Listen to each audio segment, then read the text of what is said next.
While this beauty was speaking, Rustam thought about her, and he saw that she was beautiful, and that wisdom lived in her mind.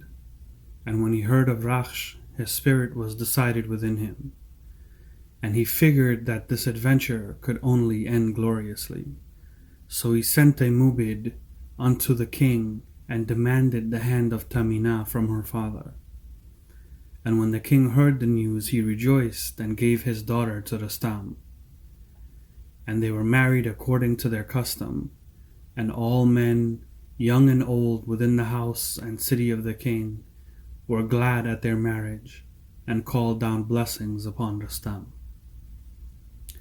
Now when Rustam was alone with Tehmina, he took from his arm an onyx that was known to all the world, and he gave it to her, and said, "Cherish this jewel, and if you give birth to a daughter, fasten it within her locks, and it will shield her from evil. But if you bring forth a son, fasten it upon his arm, that he may wear it like his father. And he shall be strong as Keriman, of stature like unto Sam the son of Nariman, and of grace of speech like unto Zal my father." When Tehmina heard these words, she was glad in his presence. But when the day had passed, her father the king came to them and told Rustam that he has heard tidings of Rakhsh, and how that the hunter would shortly be within the gates. Rustam was filled with longing after his steed, and when he arrived, Rustam hastened forth to caress him, and with his own hands he fastened the saddle, and gave thanks unto God for restoring his joy to him. Then he knew that the time to depart had come, and he opened his arms and took Tehmina unto his heart, and bathed her cheek with his tears, and covered her hair with his kisses. Then he saddled Rakhsh and departed. Tehmina was very sad, and Rustam too was filled with thoughts as he headed back to Zabulistan. And he pondered this adventure in his heart, but to no man did he speak of what he had seen or done. When 9 months passed, a son was born unto Tehmina, in the likeness of his father, a baby whose mouth was filled with smiles, and so they called him Sohrab. When he numbered but 1, he was like unto a child of 5, and when he numbered 5 years, he was skilled in arms and all the arts of war. And when 16 years had rolled above his head, there was none in the land that could resist him in the games of strength. Then he came before his mother and said, "Since I am taller and stronger than my peers, teach me of my race and lineage, and what I shall say when men ask me the name of my father." When Tehmina saw the ardor of her son, she smiled in her spirit, because his fire was like that of his father. And she opened her mouth and said, "Hear my words, my son, and be glad in your heart, for you are the son of Rostam."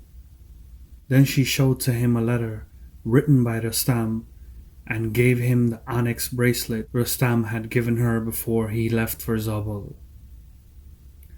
And she said, "Cherish this gift with gratitude, for it is your father's. Yet remember to keep your father's name a secret, because Turan groans under the rule of Afrasiab, and he is your father's enemy. If he learns of you, he would seek to destroy the son for hatred of the father.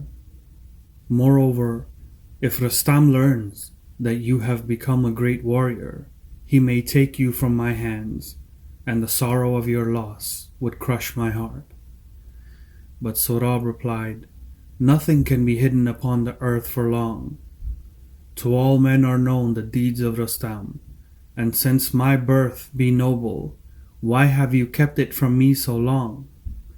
I will gather an army of brave Turks, and lead them to Iran. I will cast Kavus off his throne, and give Rustam the crown. Together we will march on Turan, and Afrasiab shall be killed by my hands. Then I will sit on the throne, and you will be queen of Iran. and no other will wear the crowns of might. Then he made ready for war against Iran, and the nobles and warriors gathered around him. When all was in order, Sohrab came before the king of Samangan, his grandfather, for counsel and aid to go to Iran and seek out his father. And the king of Samangan opened the doors of his treasures without hesitation and gave to Sohrab of his wealth, for he was filled with pride at this boy.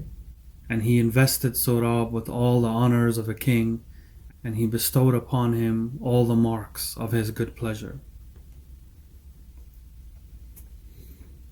Meanwhile, a man brought news to Afrasiab, the king of Turan, that Sohrab was making ready an army to war against Iran, and to cast Kavus off his throne.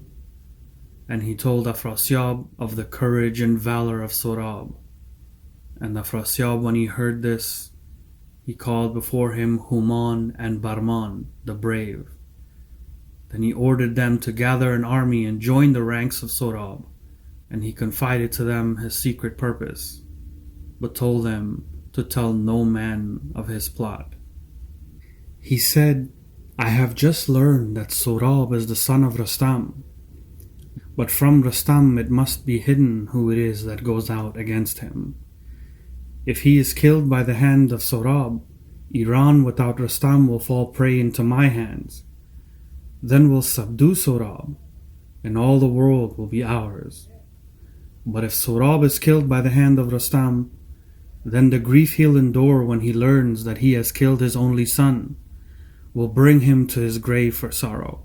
So planned Afrasiab in his guile, and when he had done unveiling his black heart, he bade the warriors depart unto Samangan. They were given gifts of great price to present to Sohrab, also a letter filled with soft words. And in the letter Afrasiab praised Sohrab for his resolve, and told him how that if he conquers Iran, the world would know peace, that he would place the crown of the Kayanides on Sohrab's head, and Turan, Iran, and Samangan would become unified. When Sohrab had read this letter and saw the gifts and the aid sent out to him, he rejoiced aloud, for he thought that now none could withstand his might.